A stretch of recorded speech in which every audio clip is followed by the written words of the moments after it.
Please smoke responsibly.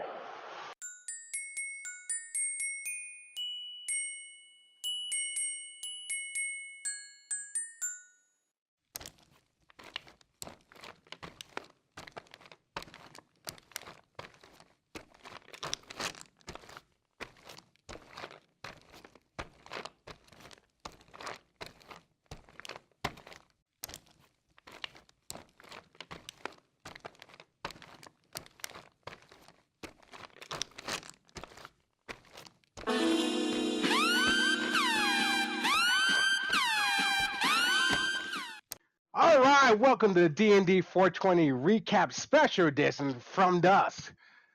I'm your host, one of the hosts, Tommy. Also joining me is Mike, Hey, Tom. Matt, Yeah. Nathan, Hello. and the Grand Tormentor himself, Jim. That'd be me. All right, this special edition is like the fill in the blank episode, the read me first, the IKEA instructions for From Dusk. I guess we're going to go back and look at a couple of things that we have to sort of redefine NPCs, our thoughts are about, what stuff means to us. So I know Mike wanted to start us off this time. Mike? Well, this being a special episode, I kind of the fill in the blank kind of thing. I wanted to start with, hey, what is D&D 420? What we're about, maybe a little bit of how it came about. And I'm glad that we have Jim here because he's going to be able to fill us in on all that good information. What it is to me and what it started off as is us playing this game for so many years. I mean, we've all been here, part of this game, Dungeons and Dragons, all the way back to Vampire the Masquerade when we were in our early 20s, and even further back for me and some other people that aren't even part of this group anymore. I've been telling the same story, the Dungeons and Dragons story of my gaming world for 25 years now. Or actually, it's over 26 years at this point. But I didn't really mature as a DM until this group came together.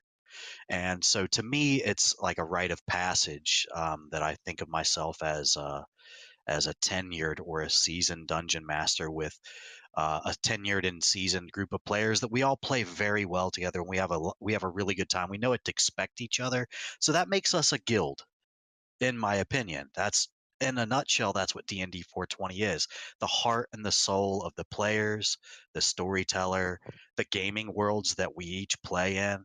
Because I know, Nathan, when I first met you, you really inspired me as a DM to do things a little different because I saw you doing things I'd never done before. And I thought, man, I got to incorporate some of that into my style. It'll make me better. And I think that we as players all do that as well. Like Tommy, I know, drives the group. We all know if we were all taken aside and put in separate rooms and be like, man, who is the best role player in the group? You'd be hard pressed if you put all 20 of us in there to get, less than 18 Tommies out of it. So, but like that's what we do for each other. Tommy picks us up just like Nathan picks me up. And I don't know how you feel, Nathan, but I hope that I can do the same thing for you. Yeah, as you said, we come together and we play and learn from each other and we experience. And just our gaming group is, how I feel about D&D 420. Picking up different play styles as far as role playing goes, or learning to immerse yourself deeper in a character, or even different styles with DMing, new ideas that come along from each other. Another cool thing about D&D 420, I know that Nathan and I have adopted a lot of the same types of house rules and things. Like, we play 3.5 edition.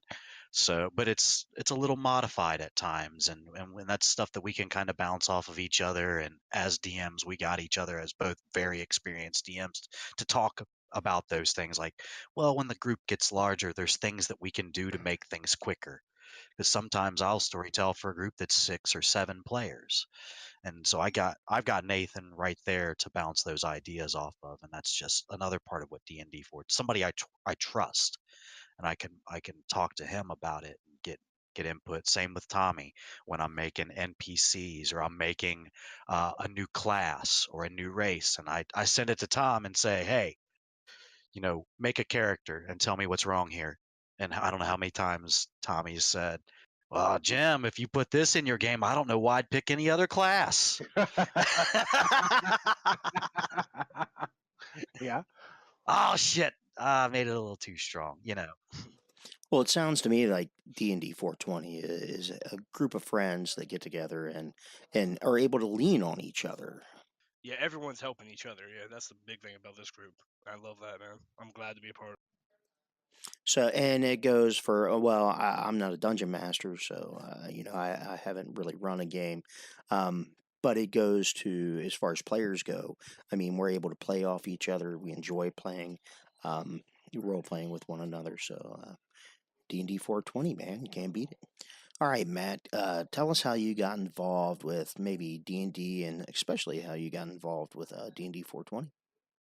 Yeah, so actually, I was introduced to it by Jim 2 years back, and I've played before, and the previous games I've played, they weren't very role play intensive. The group wasn't helping each other. When I got into this group, man, it really helped me with role playing. It was very good story for me. It was very, everyone's helping each other out, and that's I've been playing ever since. I know Nathan. I think Nathan was in the first game I played with as well. Yeah. I don't even remember which campaign it was. Just another one of Jim's. Yeah. Yeah. One of the But I've many. been. Yeah. I started playing D&D. That's my first game with my uncle when I was probably 10 or 11, and then moving up through middle school and high school, playing with some friends, and at that age you kind of just stumbling through it, and then a few years. Well, gosh, 7, 8 years we've been playing now, Jim. It's probably closer to 10. Yeah, I was trying to think of when it was. Yeah, I first met you. But just a few years prior to that, did I really start DMing and playing with a solid and steady group. Then I hooked up with Jim and we started playing Magic the Gathering. And then one night he just invited me to stay after. Tommy? I started my role playing career when I was around 11. I'm in my 40s now, so about 33 years of role playing. Um, I would say probably, 20 different game systems, including LARP. I met Jim 22 years ago. I do believe it's going on 22 years, isn't it? 22 years ago. Yep. We met at LARP and, happened. Everyone knows the story. My first line to Jim, I said, I know you party. And we've been friends ever since. And then we hung out and we were smoking, of course. We were smoking, getting high, and I noticed you played D&D, and we made my first character in this game. I do believe it's November 1997. I made Garwin the Red, and then It's from funny. there it's just what's funny? That's funny because Garwin is still involved in the Yeah, background of the He's game a legend world. in the game. Yeah. he's rock now. Yeah, he's rock. And from then on, we just kept on. People were adding. I played with Jim, and then I met other people. But as we went on, we became more role play intensive. Of course, we were very heavily influenced by LARP and our role playing. And we kept on adding people until we got the group we have now, which I really much enjoy. I really much enjoy playing with each and every one of you. It's fun. And of course, Jim's world is sometimes just amazing how much effort Jim puts into this game. That is just and it's evolved over the years. But it's just Jim is, Fuck he's yeah, one of man. the best out there. Yeah, it's great. So and we enjoy helping each other. I'm glad that we do help each other. So Yeah, that's what I hope for everyone. Really, I hope everyone gets a group like this where everyone's helping each other because that's really the best thing. That's no, yeah, to me the best experience. and not the yeah. Just to let everybody know, basically, if you're part of D&D 420 and need help with your character, Tommy's the go-to guy. Yeah, for sure, man. Yeah, don't come to me, man. I'm busy working on the game. Don't come to me. And I guess a little bit about myself. I've been playing D&D for 31 years. I started when I was in the 7th grade, just like Mike.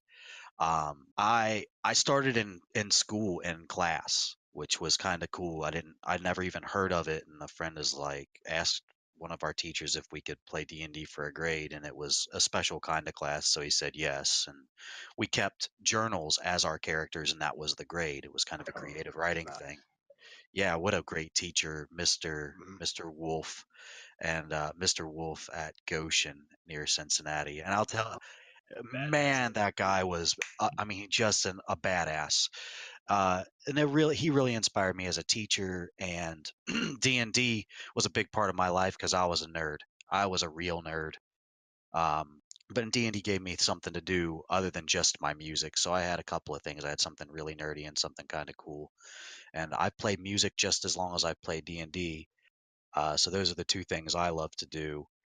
But I would say I played in D&D for roughly a year, that year at school. And then when I was done with it, I wanted more. So I started DMing right away. And I was about 12 or 13 when that happened. And I've been DMing ever since. This world came about when I was 17. And I got past all of my hack and slash dungeon crawl adventures. We want to play gods and all that stuff by then. And then I got into something called Thieves World. Um, and Thieves World opened my eyes to what a game can be. That was an AD&D setting, and that setting was brilliant. And I know, Tommy, I know you've played in it, and it's beautiful, Yeah. just beautifully written. The novels are great. The short stories are great, and they deem themselves to be a D&D game for people who like to write, for Yeah. writers. And I loved that because I'm a writer as well a little bit. So I started writing this game world, and within just a few years, I met Tommy, and he's of course been one of the star players in it. And I've added different people to this guild. At that time, there were about 10 people playing in different games of mine. And over the next, you know, 20 years, we've played with over 40 people. I figured it up a couple nights ago. We've played in this game world with over 40 people that I've personally DM'd. Well, And now there are about 20 members of D&D 420 going strong. And I'm really proud of that. I'm really proud of what we've done as a group. And you guys and all of the players, all of those 40 players have inspired me in some way or another to add something else to the gaming world, which gives it that really beautiful feel. It's taken from backgrounds, it's taken from things that are said in game, character ideas, stuff that we talk about on the phone or in between sessions, and other people, because there's several of us are DMs now. I think there's maybe 5 of us who DM, if not D&D, then other games like Star Wars or Vampire. Games that we are Cthulhu, games that we all love. And I think that my game is kind of a mix of all that stuff because of what everybody has brought to me.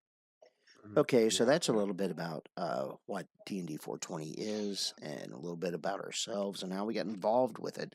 Let's start talking about our current campaign from Dust and start going in a little bit about what Vulkaminar is and the feeling behind it, the grittiness and grime. All right, cool. But to me, this whole game, this Vulkaminar, was when Jim ended his Underverse, his other game that was sort of isolated. The water was in the sky, the dust was on the ground. A really unique world. He recently ended that world, which I played that world for 20 years. That campaign world was really sad to see, and I know I kept on sort of complaining, I guess, to Jim, and then Jim just had this idea of this game. Yeah, it The was, Wilderness. Yeah, yeah. yeah, It the was, Wilderdark. I had several ideas, man. I had a few ideas because I wanted to recreate what had happened in what I referred to as the Serengeth region. A friend who played and was an awesome DM, Brandon, named the city for me Serengeth, and it became that region. Brandon. Yeah. Okay. Yeah, Brandon. Yeah, he's the one that named it. So we can thank him for the name of Serengeth. And a lot of the feel of Serengeth was taken from some of the stuff he DM'd as well. But the feel, Tommy, tell us about the feel from a player perspective, what it felt like in Serengeth.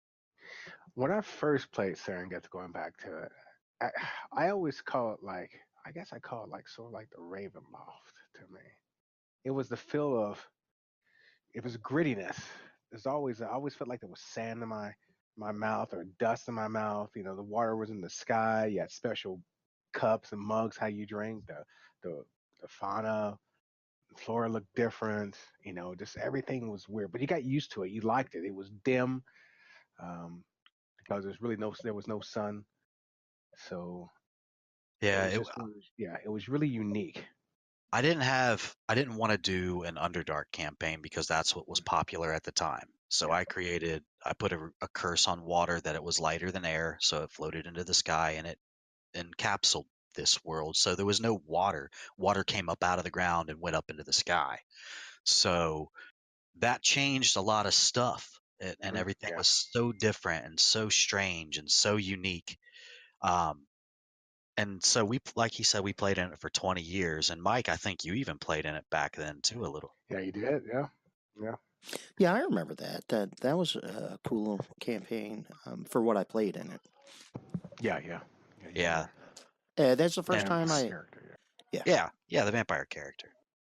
So recreating, I destroyed that because I wanted it got a little cheesy and immature to me to have the water in the sky, and I got tired of doing it, and I just felt like I wasn't going to recreate it in such a way that was like the first time.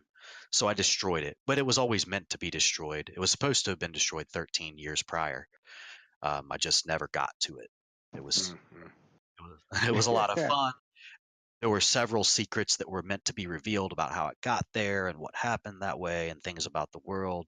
And I revealed all of those things very slowly, which was the best thing I ever did because it made Oh several yeah. And I huge adventures. I think it took years for me to realize it was a topside in your world because you live in that world, and when you realize there was like, I remember just going that whole voyage with Garwin, and you went to topside and realized water fell from the sky and there was a sun, and just what we know as typical Earth, which was really shocking. That was, I think that was beautifully done. It was really shocking to me, like holy crap. Yeah, so that whole dynamic, I just wanted to crush it. And the water fell from the sky. There was this enormous, if you read some of the canon on DnD420.com, you'll find that I talk about a great event or a cataclysm where if you lived in the Serengeti region or the regions surrounding, the water fell from the sky. And if you lived in the upper region, what Tommy just referred to as topside, um, there was earthquakes and just everything changed. Whole lands were shredded or destroyed or went underwater. And so I took parts of the lower verse and parts of the top side, and I melded it all together into what we have now. And we started playing in it, and it was really fun. Hmm. Um, and I think everybody here, except no, even Mike, the Gladiator game was in 2 Max, so that's part Yeah, of it. yeah. Everybody here's played in that, and it's good. It's it had a lot of unique history and background. And then Tommy said, I miss playing in Serengeti." It was sad. It was a sad event. After 20 years, or I don't know how many years we played, 19 years of playing it, it was really sad to see it go. Yeah, but it was awesome to It see was it go. awesome. It was awesome to see it go, but it was sad. All the memories and stuff. I'm glad you never told me it was going to end because it was very emotional. Yeah. Yeah, that's when I first started playing. Was after that, actually, after the Cataclysm. So From Dust is just the first trilogy in the what's going to be the rest of the life of Vulkaminar, and it's cut off completely from any upper world or top side. There is zero contact with anybody in there. And how that all and the story of all that will unfold will be with From Dust and the stories that move on. So I'd like to do about 100 episodes or 100 sessions for each trilogy. So Fuck yeah. Oh yeah, it's gonna be a lot. That seems about right, though. Every campaign we run is roughly about 30, 35 sessions. yeah, give or take. Yeah, Yeah. we do them in sets of 3. Yeah, I never really done the math, but yeah, it makes sense. it's right around 100. And the way we do experience, you end up right around 15th, 16th level every time, which is nice. Yeah. Really works out. Yeah, I mean, it wasn't even until the last campaign that I ran that even we started using the higher end characters, picking back up with old ones at 14, 15, letting them progress. Oh man, I'm really looking forward to playing Hakeem again in your game. I'm not gonna Yeah. lie. Yeah, and Zoltan for me. Yeah, so that's kind of I don't know if that's a nutshell or not, but that's kind of what From Dust is. And you know, we're kind of defining that as our characters as well, because there are so many interesting characters involved, not just the PCs, but the NPCs too have been a lot of fun to work with. So, Mike, how about you tell us a little bit about Raspip? Firstly, his full name is Felwyn Raspip Obar Albin Tanwin. Um, and he's a gnomish or a gnome illusionist. Never played a spellcaster really, especially an illusionist. I sacrificed a lot in his creation to make him really good at illusions. And about him personally, I mean, he's a meddler. He's a sadist. He's puckish. He likes to play jokes, which feeds in with Cybenkov. He's compulsive, sadistic, if I hadn't mentioned that already, and very, very arrogant, especially when it comes to uh, his illusions. His whole thing is he wants people to believe in his illusions, and it really it it feeds into his arrogance. It feeds into his ego. He kind of strokes that, and I mean, it's just how he kind of gets off when people believe in his illusions.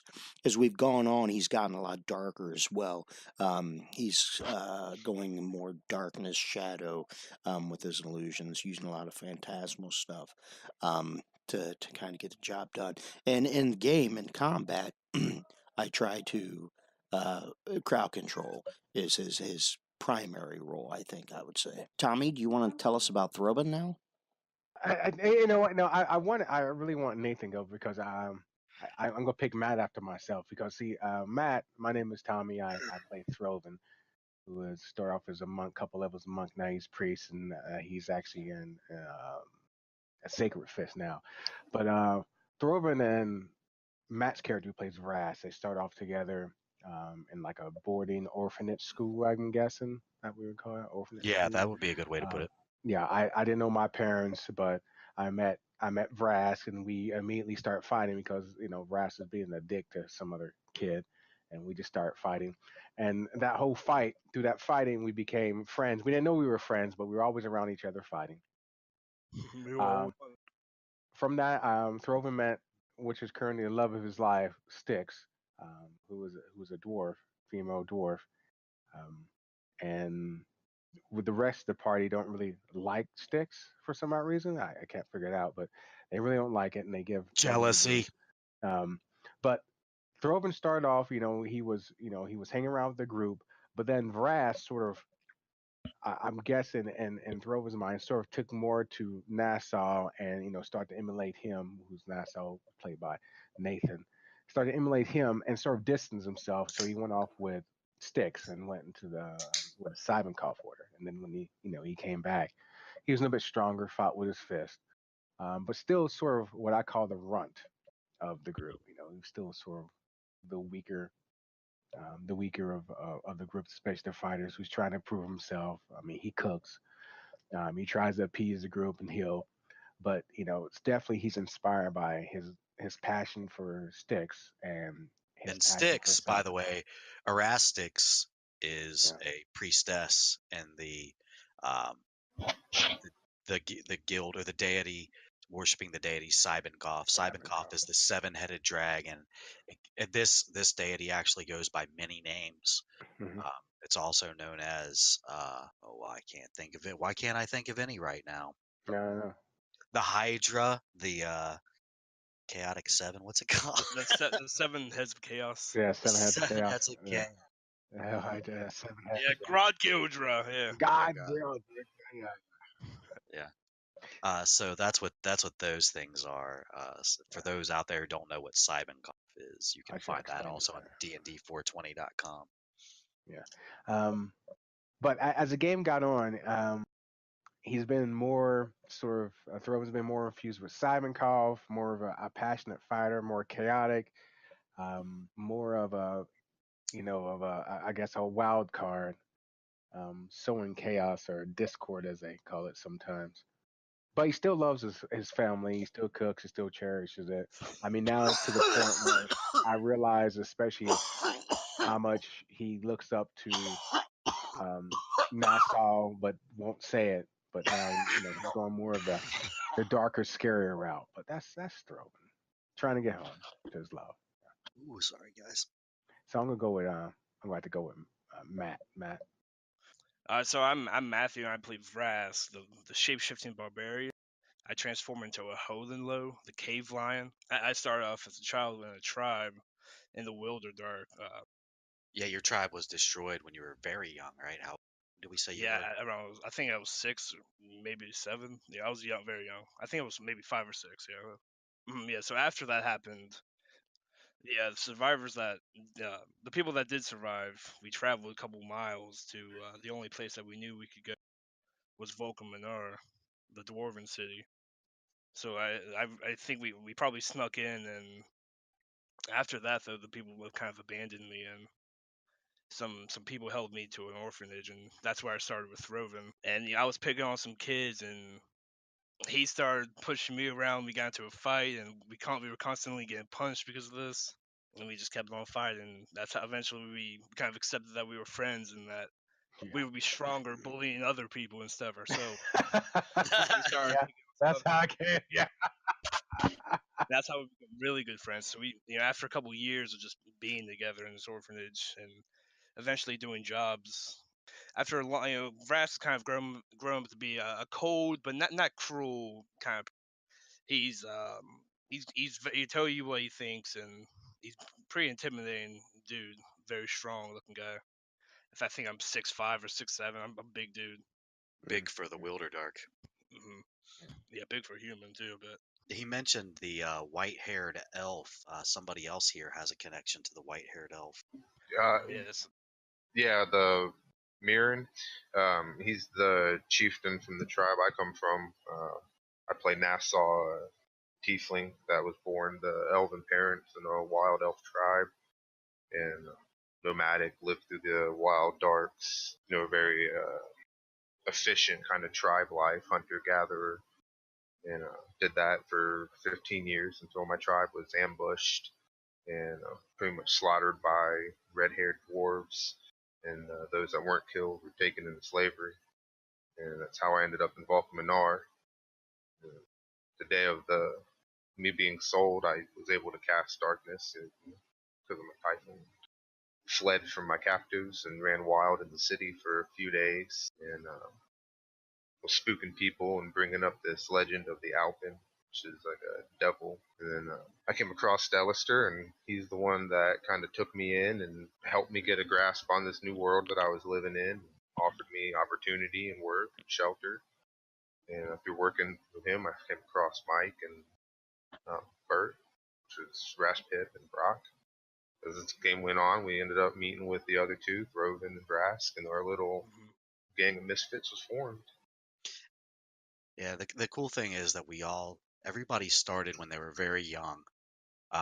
We started at 0 level with no abilities whatsoever, and instead of having attack modifiers and things like that, we were just using raw ability scores of children, basically, and those were all of um, our stats for the first session or two. And the longer lived races went first, and they got to meet a really cool NPC by the name of Crag that was a lot of fun for me to play. And Crag, as a kid, wanted to be fast. He liked to run. Um, he started off training as a monk in the Dwarven Kirchhout, which is the Dwarven church and the posh side of the vault, Vulkaminar. And he didn't care for that. He wanted to be in the wilds. He wanted to explore the Wilderdark, so he became a ranger. And so he had this really nice ability to fight with his fists. He was really fast. He even had feats that gave him more speed. So he claimed he was the tallest, fastest dwarf. And so he grew up with the older races that were there, which would have been, Brock.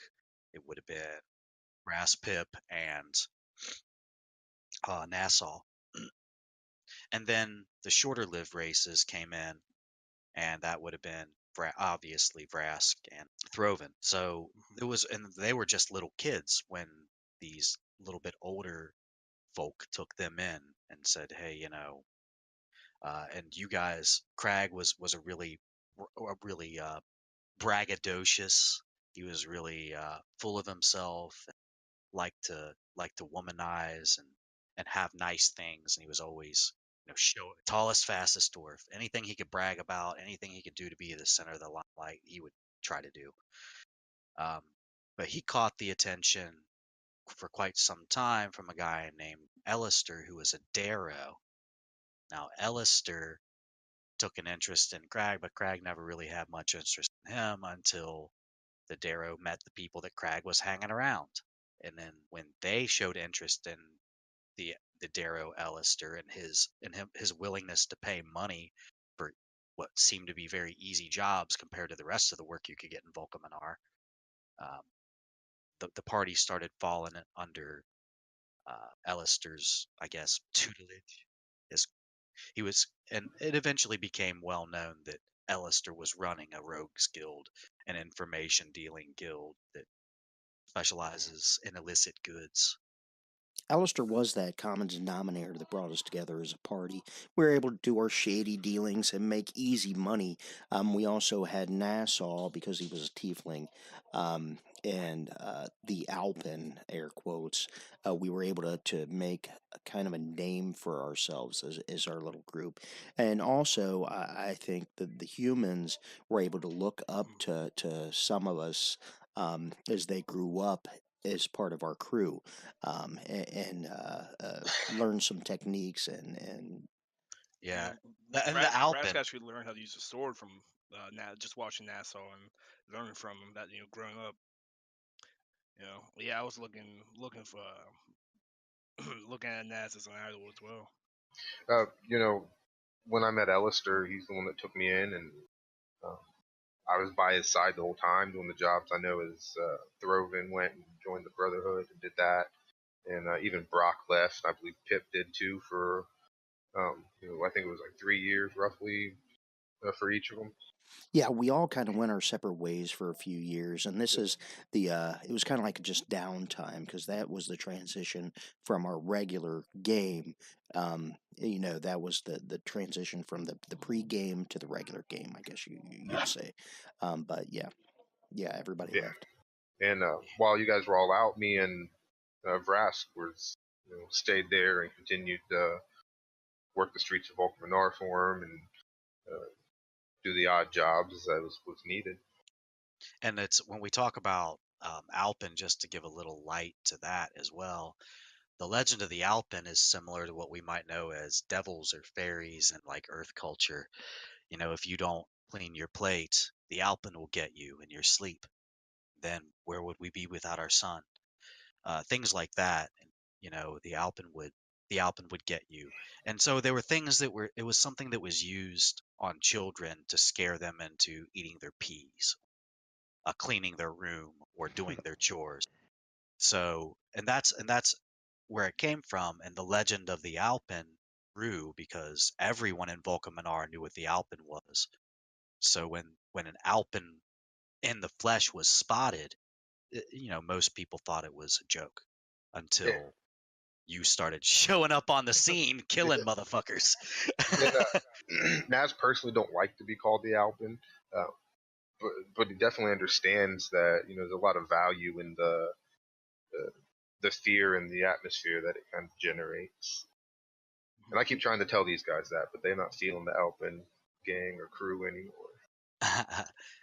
In spite of the fact that it's established and well known in Vulcan, ready I to know start fresh.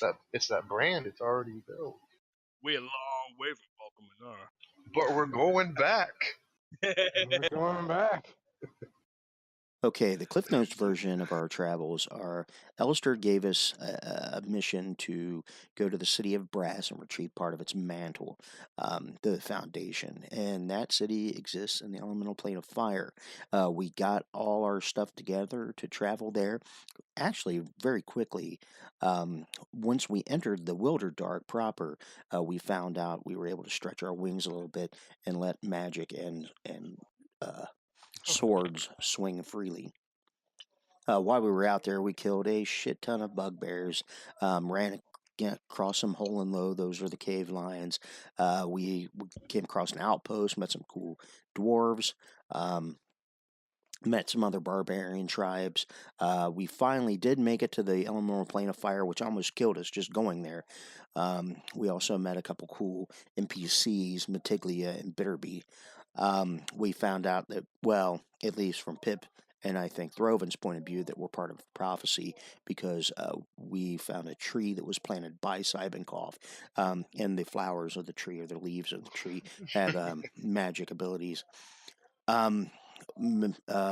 We were able to get back, but once we returned, we were way off course. So Yeah, you guys are way, way off course by perhaps hundreds of miles. Which in the Wilderdark, that's a long fucking way, man. Mhm. It's not Yeah, like it's not like a road or a street leads there. Yeah, most places are dangerous. You gotta fight every sleep. Yeah, every sleep we've had to fight. And most Yeah, of the every terrain sleep. down here, I mean, the terrain here is fucking dangerous. Yeah, the terrain itself can kill you, let alone the nasties that dwell in it. And like you said, Matiglia and Bitterby were a couple of Ifrit that you met while in the city of Brass. They were, to them, the whole thing was a joke. Like, oh yeah, one of your people came here. We don't really care. They planted this tree. It's been pretty cool for us for all these years. And you're the first people to come here to search for what was it, Tommy? Do you remember? Um, High All upon right. the Yeah. giant's table, rest the spice alive. Something a gift for your wife. I forgot the part. Well beyond mortal fable, Space. Yeah. like, Yeah. you'll find a gift Yeah. Yeah. to Something like make her your wife. that. Your wife. Yeah. So of course I still carry the flowers. Yeah. It was. It's prophecy to me as well. So I don't know what Pip's talking about. It really Yeah. is. So Matiglia actually knew the rhyme as well. Yeah. And Of he'd been course. waiting That's. all this time for you to show up. So you guys show up. He has a little fun with you, and his friend Bitterby kind of spills the beans on a few things of where he is and how to get there, and their names are, things like that. They were a lot of fun to play as well. Doing the voices for them was interesting, and doing the characters were no, they were a lot of fun. And so of course, yeah, you guys come back and you're hundreds of miles from home. Yeah. I also would like to talk about some of the other NPCs or some of the big name NPCs. Snaggle Coppervein being one of the I think big ones. Coppervein. Yeah. I think Snaggle's gonna be a big Coppervein, one. He's gonna be fucking referred back to again. So I think. Then we have Javen, who is the leader of the Cybenkov cult in Vulkaminar. I think they will end up revisiting him. You can keep him calm. I guess. Another It's call. funny. Yeah, it's funny you call it a not cult. call. Well, it's because he's not a human. Yeah. I would Yeah, like we to fucked up. go back and find Mirren. We know that he's out here unifying the wild tribes. I don't know how hip That's the something rest of Brass is very interested in, the unity. Yeah. Yeah, See what's the happening white, to all the tribes. the dark elf with the white mohawk.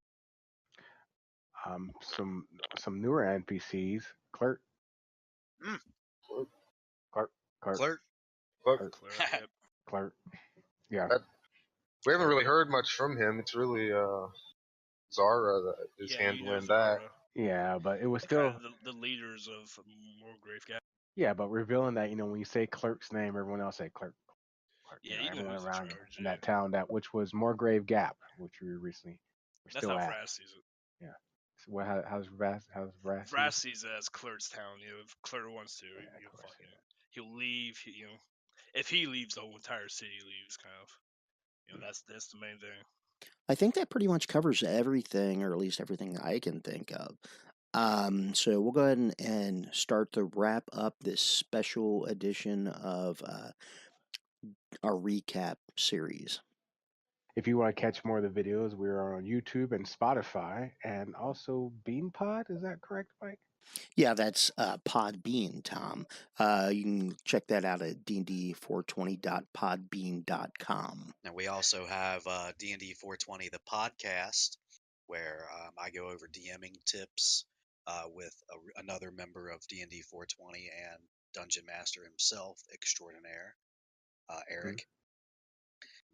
You can find that it's also on Podbean, Spotify, YouTube, and the website itself links to all these things as well. So DnD420.com. DnD420.com. All right, Mike, is that end our voyage for our IKEA instructional?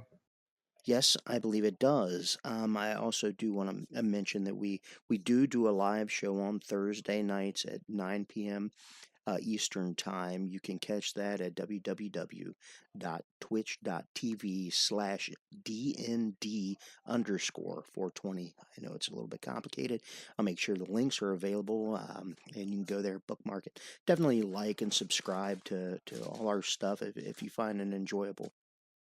So that comes to the end of our recap for this session. Since we didn't play last week, that's the reason we decided to do this.